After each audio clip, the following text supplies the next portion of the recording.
सभी मंत्री प्रति वर्ष अपनी संपत्ति का ब्यौरा देते हैं, परंतु सुप्रीम कोर्ट और हाई कोर्ट के जजेस के लिए ऐसी कोई व्यवस्था नहीं है।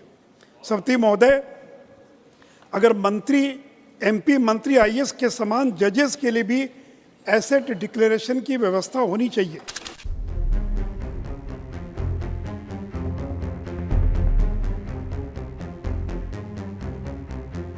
माननीय Shri Sushil Kumar Modi ji, need for declaration of assets and liabilities by the जजेज of Supreme Court and High courts.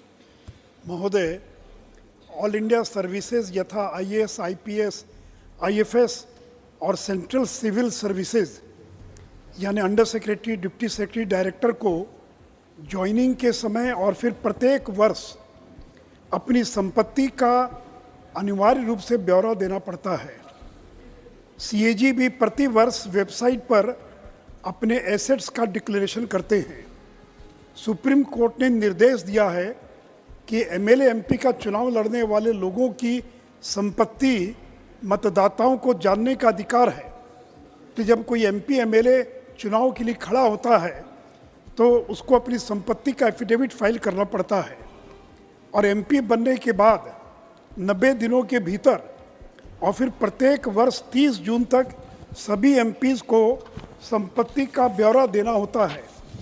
यहाँ तक कि सेंट्रल कैबिनेट यानी प्रधानमंत्री तक सभी मंत्री प्रति वर्ष अपनी संपत्ति का ब्यौरा देते हैं, परंतु सुप्रीम कोर्ट और हाई कोर्ट के जजेस के लिए ऐसी कोई व्यवस्था नहीं है। सभापति महोदय, अगर मंत्री, एमपी, मंत्री, आईएएस के समान जजेस के लिए भी एसेट डिक्लेरेशन की व्यवस्था होनी चाहिए। इसके लिए भारत सरकार को वर्तमान कानून में संशोधन करे या नया कानून बनाए या कॉलेजियम इसके लिए मैकेनिज्म विकसित करे। सभापति महोदय, anybody holding public office and drawing salary from exchequer should compulsorily declare annual details of their properties irrespective of the position that person holds। जिस प्रकार एमएलए, एमपी की संपत्ति जानने का वोटर को अधिकार है, उसी प्रकार litigant has a right to know the assets of judges। This will repose the confidence and trust of the litigating public in the judicial system।